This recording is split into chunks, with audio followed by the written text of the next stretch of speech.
Top of the morning to you. It's Gatlin here from CarPhonix, and we're here with Damien this morning, and we finally got this hoist all put together. Damien bought this sucker because A, he's a badass motorcyclist himself, and B, it's going to be really handy to have this thing at the shop so we can work on motorbikes and that kind of thing up on a hoist as opposed to having to work on this thing on the ground. So Damien is going to be on this thing all day today, and I figured he will probably use his new hoist for this. And ooh, squeaky squeakenstern. Probably needs a little lube, eh? Probably needs a little lube, my friend. Get a little lube in there. Yeah, so it looks like he's got a couple of ramps over there, so he's going to drive this bike up onto here. And yeah, should be pretty slick. So I just got here. I need to move my truck out because I took the 300 home last night. And you know what? Every freaking time I take this car out, I spend 2 hours washing it, and then it rains. Every time. It never fails. Always rains. Look at all that dirt on that sucker. Oh, God, it's horrible. It's atrocious. Scotty, oh, sorry, bud. I'm sorry. Anywho, so yeah, I took this thing out last night, and it was a blast to drive as usual. And guys, I'm still looking for a parts car to do a 5-speed manual swap on this car. If you guys have any links anywhere in the world on a 5-speed 2+2, I want the 87 to 88 body style. It's the 2-year newer body style than what I've currently got. And the reason why I want that is because it's got the strongest transmission of all the cars that were built to that body style. So if you guys have any links on a full parts car, because I'll need obviously all the clutch assembly pedals, the transmission, all the lines, all that stuff to do a 5-speed manual swap on this car, man, I would really, really appreciate it. And today I also have my Cluster Suicide Headaches shirt on. Tom, if you're watching, I finally found your shirt, and I am wearing it today. You guys have an opportunity to check out his channel. It's Cluster Suicide Headache on the YouTube. And make sure you, gurgle, yeah.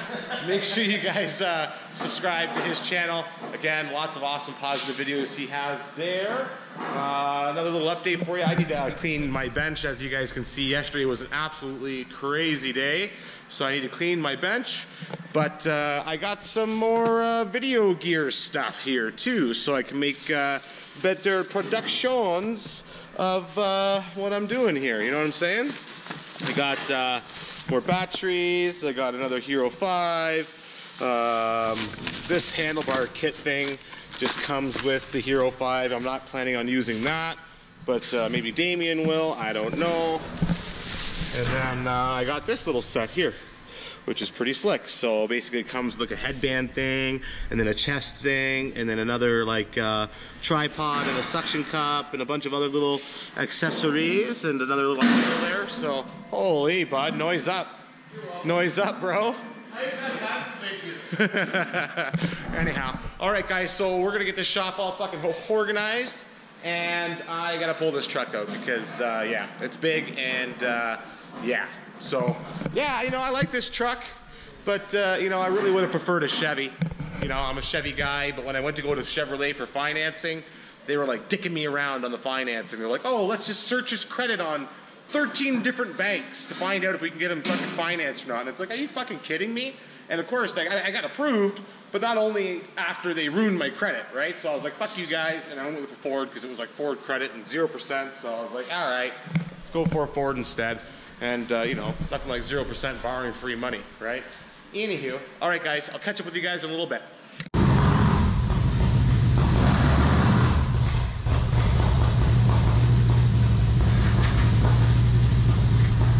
All right, guys, we got the bike mounted up on here, strapped into place.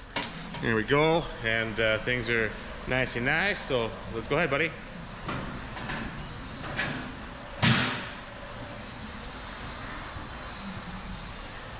Fucking right. Check that out, guys. Yeah, yeah, it's way higher than it needs to be, but that's like fucking awesome. You can get at the bolts and stuff under here, and oh yeah, get, you know, eye level working at the battery. That's awesome.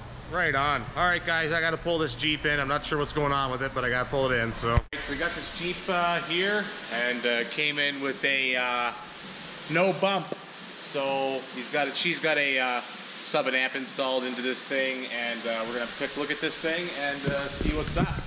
Probably a fairly simplistic solution to the problem. She had it installed by a buddy of hers, and it's all here. Oh, and it looks as though the power cable is off there. So I'm sure that's been driving around and probably grounded out on something. So let's go ahead and make sure she's got voltage there.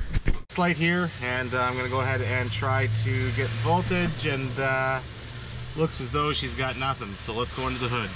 The gods are crying today, guys. The gods are crying. Lots of rain today. Not a bad thing. Still have the doors open, so that's nice. All right, guys, so I got my test light here. This one just so happens to have a voltage reading on it, proper test light. Got 12.4 here at the battery. Got 12.4 here at the connection at the battery. We've got power here at the fuse itself, before the fuse, and then after the fuse, let's see, we've got 12.4. So either there's a break in the wire, or I had a bad ground back there. So let's go ahead and double check that. Okay, so it looks like we do have power back here, but the problem with this is that their ground wire is red and their power wire is black. So my confusion there, I suppose, I just assumed that the black wire would be ground and not the other way around.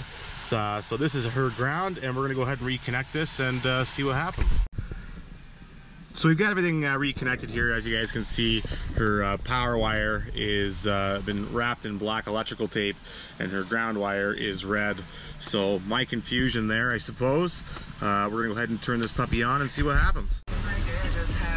So I went ahead and tested the amplifier with my tone generator here, and it is in fact working with the woofers. RCAs are connected. I have turned on the subwoofer control on the actual head unit itself here. Just go into the settings here, menu, audio, and then subwoofer, and it is in fact on. So there's another issue here. We're gonna go ahead and pull the head unit out. So ignore all this for now, I suppose, but the RCAs are connected. So we're gonna go ahead and assume that the RCAs are faulty, and I'm gonna go ahead and temporarily hook up a set from here to the amplifier just to make sure. All right, so we've just bypassed the set of RCAs that were here, and I've just ran a set from here to the back of the vehicle, and it looks like we've got some boom boom going on. All right, so we're gonna go ahead and run a new set of RCAs. So I have replaced the RCAs. Times do I have to tell you rap cats I have no friends? And she's got the boom boom back. So I think that's another one wrapped up here, guys. So I've also, just because I could, I've also just tidied up some of the wiring that was back here, just to, you know, make things a little cleaner and nicer for her. And that's that one wrapped up, guys. So this one's gonna get pulled out. Just gonna grab all my tools, make sure I didn't leave anything behind in this thing. Make sure I grab my light. And looks like we're on to the next one here, guys. All right, so it looks like Damien has made some headway on this. He's got all the fairings and stuff removed that need to be removed, as well as the factory speakers. And we are going to be doing a JL Audio MX 4-channel amplifier behind the fairing, retaining his steering wheel controls, doing a Kenwood single DIN marine head unit, which has already been mounted there nicely in the bezel. And he's already pretty much figured out where all this is going to be going. So here's our amplifier. It's going to be going on top. Obviously it hasn't been mounted yet. All the wiring is going to be obviously hooked up here and ran in behind the head unit, and everything's going to be getting plugged into the RCA outputs of the head unit into the inputs of the amplifier. And then we're going to be doing some JL speaker adapters that'll adapt these from a 5.5 to a 6 1/4, sorry, 5 1/4 to a 6 1/2. And these are right here. These are a Metra speaker adapter, number 828601. And as you can see, they kind of just adapt from a 5 1/4 to a 6 1/2, which is really nice. Damien's working on his wiring. These ones are Damien approved. Damien approved. Sexy Beast approved. All right. Meow. And so I have this TrailBlazer. It's got a factory Bose audio system in it. We're going to be replacing it with the customer supplied heads unit, but we're supplying them with this pack OEM integration module. It's an AOEM GM24, and anytime we're doing anything amplified from now on, we're using pack. It just seems to be the way to go, most reliable. We ran into issues with Metra far too many times on their GMOS 04, and quite frankly, I'm tired of it. So we're going to go ahead and switch over to pack when it comes to anything amplified. And you know, we may end up just going pack all the way when it comes to any OEM CAN bus type integration modules, because you know, Metra just still hasn't gotten their shit together for some reason. So anyhow, I'm going to go ahead and grab the dash kit and all the parts that are required for this. And I'll go ahead and just quickly slam this in here, and then I'll give you an update on the bike. All right, so this bad boy is ready to go inside the TrailBlazer behind me here. And I just wanted to clarify that we did not end up using that pack module. We ended up using this Crux SO CGM17B. I made a mistake there. That module is not for retaining Bose. It is to add an amplifier onto the existing Bose audio system. So I'm just going to throw this deck in there, and then I'll hit you up with what's going on with that bike. All right, so things are looking real nice on this Harley Davidson here. Damien's got everything all wired up beautifully. He's got a steering wheel control module nicely hooked up there as well. RCAs are plugged into the back of the heads unit, as well as the front here is all done. He was able to retain those grill inserts that he had there. The head unit's in place. All the wiring is in place here for the rear 6x9s, and he's just working on those now. So unfortunately, guys, I gotta call this video a short video today. Ran into a couple of issues with this TrailBlazer that is going to require a bit of my time, and unfortunately, I just don't have the time to continue filming on about it. I got a BMW X5 I have to do some work on, and then I have a sub and an amp coming in, and it's already 2 o'clock in the afternoon. So I am going to go ahead and call this video a day. If you guys could subscribe to me, that'd be great. I appreciate that. Make sure you hit that little bell over there when you subscribe so you get notifications when I make new videos. I'll just show you what Damien's doing here quickly. He's just inserting that Kicker Marine speaker into the saddlebag cover.